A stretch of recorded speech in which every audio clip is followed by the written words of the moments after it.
Et sinon, dans les sujets un peu moins funky, il y a la santé mentale. Aujourd'hui, on est la journée internationale de la prévention contre le suicide. Et pourquoi je vous fais vos insides? Souvent, c'est lié au fait, on a beau être en Suisse, on a beau tout avoir, on a beau avoir le confort du monde, bah en fait, il y a énormément de gens qui souffrent de dépression. Il y a énormément de gens qui souffrent de mal-être intérieur. Il y a énormément de gens qui souffrent de burn-out. Et en fait, on normalise ça. Ok, parce qu'on cherche la société où on vit aujourd'hui, cherche la productivité. La productivité ne veut pas dire ton bien-être. Très différent. Et en fait, il n'y a personne qui t'apprend à te dire, en fait, aide-toi, c'est assez, faire les petites choses, c'est assez, t'écouter, c'est bien, c'est mieux, et c'est ce qu'il faut faire, et t'entourer de bonnes personnes. T'entourer de bonnes personnes, ça commence par faire des efforts. En fait, quand on est mal, généralement, on va avoir tendance à pas vouloir parler aux autres, on va vouloir s'isoler, on va vouloir plus en parler parce qu'on va se trouver bizarre. En fait, t'es pas bizarre, t'es juste pas dans une bonne phase, et ça, c'est différent. Et je vais te raconter une petite histoire. En 2019, j'étais en Thaïlande. Donc pour te dire, c'est un problème universel, hein.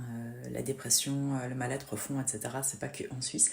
Mais en Suisse, il y a beaucoup parce qu'on n'en parle jamais. Dans le sens que pour moi, tout le monde devrait aller voir des psys et des bons thérapeutes, même quand tu vas bien, surtout quand tu vas bien. Pourquoi? Parce que ben, c'est comme quand tu fais du sport, quand tu as déjà des abdos, bah, tu continues à faire tes exercices. Et ben, c'est pareil avec le mental. Et bah, en 2019, il y avait une fille qui m'inspirait de ouf, que j'aimais trop ses énergies, qui elle était, très gentille, toujours souriante, à fond dans le sport, etc. Et je voulais me rapprocher de cette personne. Et en fait, à chaque fois que je lui écrivais, elle me disait non, je peux pas et tout, désolée, je suis occupée, ou tu sais, genre en gros, elle me ghostait. Et j'étais là, mais un jour j'en avais marre, et du coup j'ai été acheter du chocolat, j'ai acheté un ice coffee, et en fait j'ai débarqué chez elle, je lui ai juste posé ça, j'ai fait, je sais que tu es pas bien, je sais pas pourquoi, je te connais pas, mais je te laisse ça là, et je suis partie. Et en gros, il s'avérait, j'ai appris 2 ans plus tard, parce qu'après on est devenus meilleurs potes, bah en fait qu'elle voulait se suicider ce jour-là. Donc soyez vraiment des gentils. Et n'assumez pas en fait que les gens qui, par exemple, vont se renfermer ou autres, sont forcément des gens qui n'ont pas besoin de toi. Dans le sens qu'on est tous humains, il y a, même derrière un grand sourire, tu sais jamais ce qui se cache.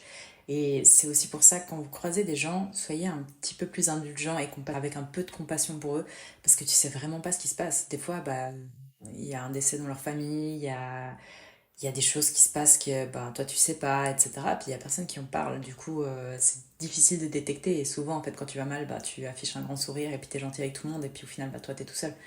Et ça, moi, je vous le souhaite pas, vraiment. Et si vous pouvez vous faire accompagner, faites-vous accompagner. Et puis si vous avez des problèmes, n'hésitez pas. Moi, je suis aussi une coach thérapeute. S'il y a besoin, je suis là.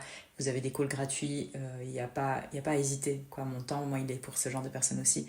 Il n'y a pas que les personnes qui font des grandes choses ou quoi. Petites choses bien faites sont des grandes choses.